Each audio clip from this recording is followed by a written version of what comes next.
The dog creeped up on me, silently. And I was 5 or 6, so rather small. And when I turned around, my face was hugging against the chest of this broad beast that I didn't know was there on the count of it being silent. And like I said, I was only 5 or 6, so I panicked, seized by this giant's hand of electricity, and I turned and ran like a 5 or 6-year-old would. So the dog chased after me like a big scary dog would. And I don't know if it bit me, but the next thing I knew was that it was on top of me. And it's a big dog, so it's got me, a 5 or 6-year-old, pinned down, and there's nothing I can really do about it but scream and probably cry a little bit because I'm terrified. I'm just a little kid, and despite the 2 decades between then and now, I still remember the shock. I'm playing The Last Guardian, and that dog is all I see chained up in the cave. A mystery, terrifying, and I don't know what patience this kid was given, but I know that 5 or 6-year-old me would not have pulled those spears out. He would have just cried and screamed and probably ran away. But I have distance now, so I can look at that dog, see it snarl, and know that we need each other to escape. My vault is easier to get to the older I get, so it's not a problem to take things back there and just put them away for a while. Playing a good video game is like following the sidewalk to where you swore it ended, and instead finding out that the path is just invisible, and you must tread careful with each footstep, testing the edges and boundaries of this walk, hoping that the trust you have in yourself is enough to not be tripped or dropped over the edge. Because you don't want to go down there. You just want to glance at it, smell it, perhaps taste it if you're feeling courageous, and then be sloped back round to sure footing, unscathed. But this cave is down off the sidewalk for me, and it's really hard not to be falling already. Looking up from here at the gleaming tower at the center of this place, I am weak and, like Trico, wingless, unable to lift myself above my footing. And sure enough, the path above is vanishing. Such a quick descent. I think about Trico storming into the village, and instead I lay in the bed. And I am eaten. And I am spit out into darkness.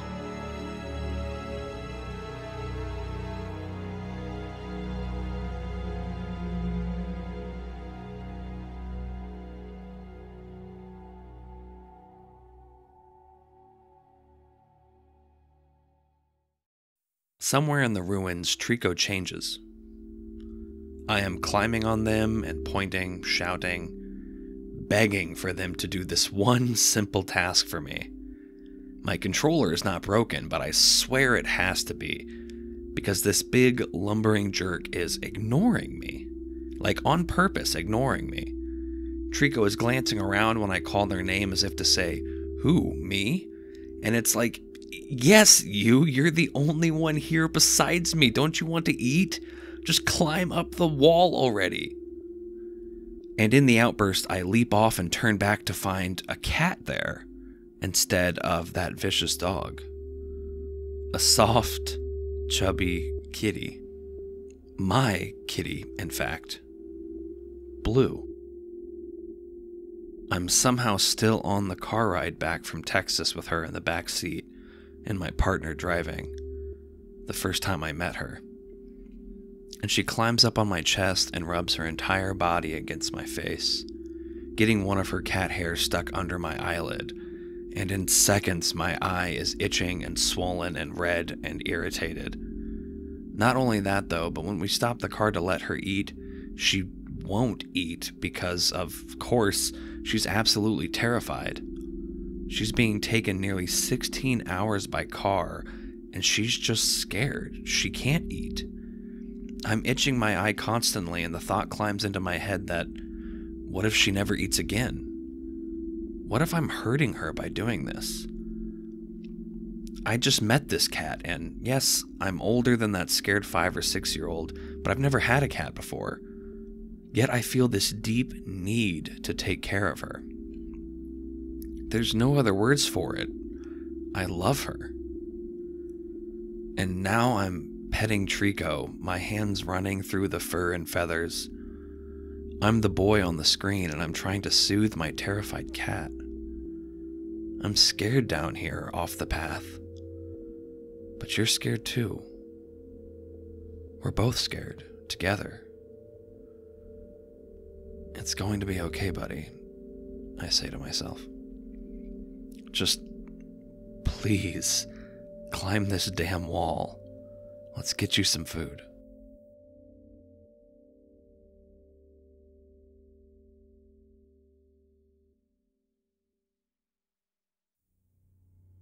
In this moment of liminality, my previous memories are being rewritten, and instead of that vicious dog lying in the cave in the dark, it's Blue, and she's sick. She can't eat because her gums are inflamed, and she's sleeping all day, hiding in her little hidey hole, and she drools the most disgusting drool, and I'm again so afraid that I'm hurting her. My partner and I don't know what to do, and the vet says that she needs all of her teeth removed. And that's alright, she can survive and live a really good life like that. She won't be in pain anymore, and she can eat soft food. But the problem is that the procedure is going to cost nearly $1,600, and we don't have that money. We don't even have $100. I haven't had savings in years. That's just how life is. So we feel hopeless about the whole thing. But Blue, damn it, she is worth more than anything. She is worth debt and stress. So we stop. Like everything. We stay in, we go to work, we eat as little as possible, and we pile my partner's tips into a drawer and keep counting it until the day that it's enough. I'm in the cave and I'm pulling the spears out of Blue because I want her to be okay, and I need her as much as she needs me.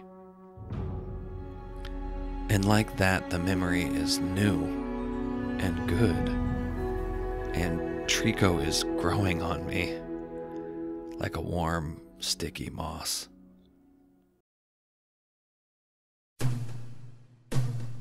Trico's eyes vibrate and glow iridescent, pulsing to some unseen rhythm, and he's back.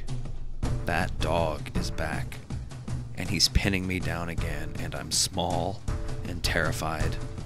I'm again afraid of dogs in that way I was when I was a child, and even as a teenager, and even as a young adult. Their mere presence would spike my anxiety and put me on edge. I was never comfortable around them, always afraid that they would bark or bite. I'm remembering the time my aunt's dog broke out of their fence and chased me around the outside of the house. I ran to my mom's car and tried to leap in and shut the door behind me, but the dog bit me. It was attacking me, and it was a fear come to life. And the kicker was that no one took it seriously, because it was just a dog. I was terrified and bleeding, and the people who were supposed to protect me were shaming me for it. Trico attacks me too, and I realize I can't trust them. I'm just a scared kid, and this beast can turn on me at the drop of a hat.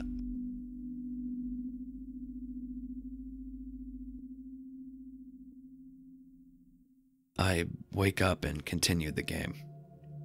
We face more challenges, and I'm numb to it all. Sure, the thing is cute sometimes, but this is a game. And the next room, or the room after that, or the room after that, there will be another bout of hypnosis, and Trico will attack me again. I've seen the stunt the game is pulling on me, and it won't do it again. Fool me once, fool me twice, and all that jazz. We reach a point in this massive structure where stained glass eyes become an obstacle.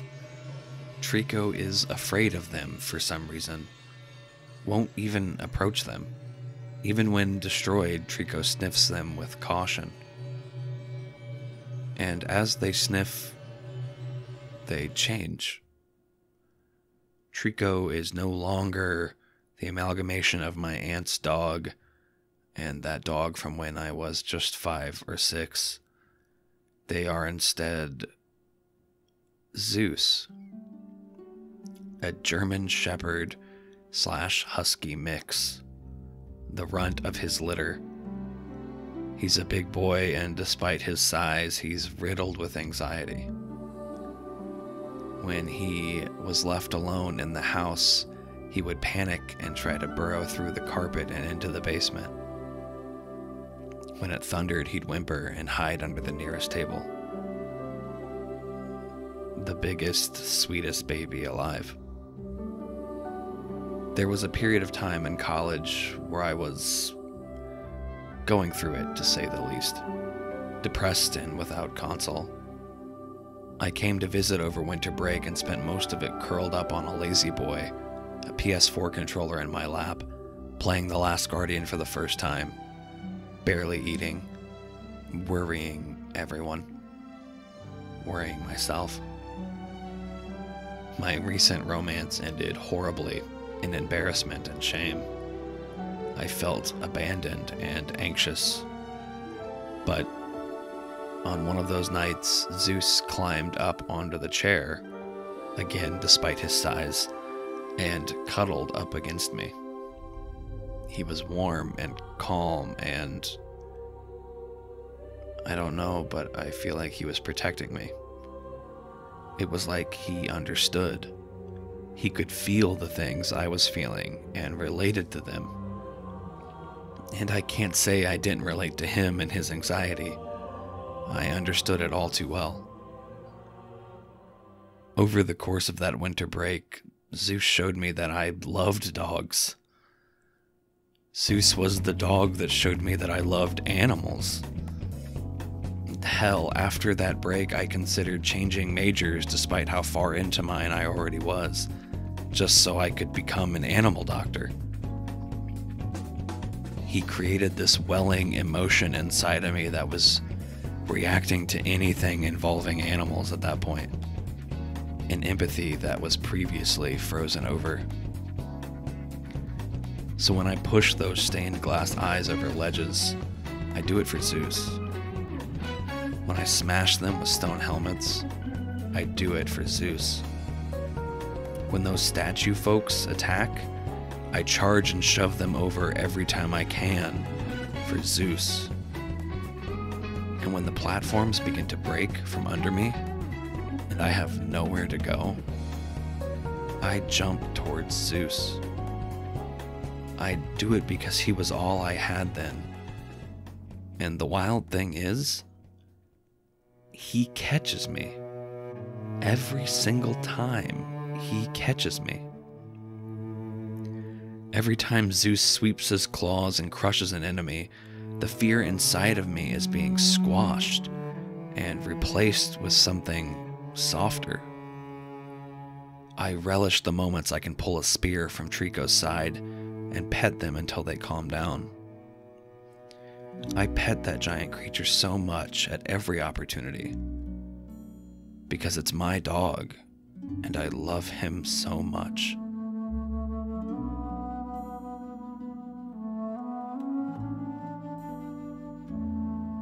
From there on, the climb out becomes our climb. It's more treacherous, but I feel safer. We have each other in this horrible place, and god damn it, that means something. The winter break taught me that. When our tower collapses, I white-knuckle the controller in fear because it's a video game, and at any moment Zeus, I mean Trico, could be taken from me. We could be separated, or worse, and that scares me. The fear is still alive inside of me, but it's mutated. No longer is it primed inside of Trico, but it lives inside of another. that armored creature. My childhood terror crawled out of my head and into the screen as this other beast with the glowing, pulsating eyes. And it attacks me, just like before. Trico and I fall down, down, down, and when I awake in the tree, I struggle harder than any game has ever made me struggle. But Trico saves me. That other creature is still out there, but I have Trico. I have Zeus. And I still have Blue, my little kitty cat. She's still hungry and she still needs me. She seeks comfort in the crook of my lap and I hold her. I would do anything to protect her, no matter how annoying she gets when she's hungry, no matter how scared I got when she was sick, or how much money it cost to help her. We saved that money and got her the surgery, and now she's the happiest and most annoying she's ever been, and I love her with everything inside me.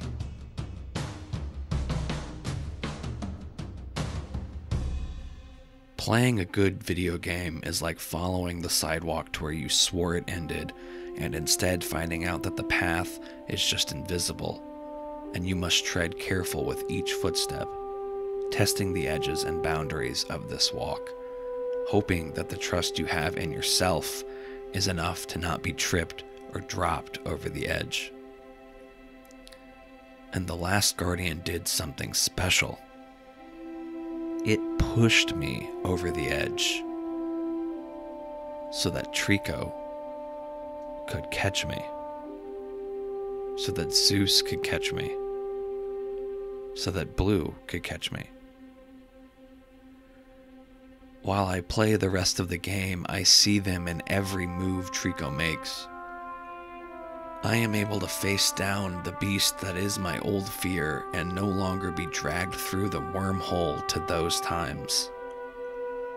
And when I replay the game, I can face them again and again, each time with further strengthened ties to both Blue and Zeus. Every time I play the game, it will be a new, more personal Trico. The Last Guardian makes me feel love, with a capital L. And for me, that can't be said about any other game. And even though I don't like to think about it, The Last Guardian has another gift to give me. Because one day, no matter how much I don't want it to happen, Zeus, well, he'll pass on. Blue too will one day be gone from my life. But when that day comes, I can replay The Last Guardian again and be with them for one last adventure. I can remember them again and live the game anew.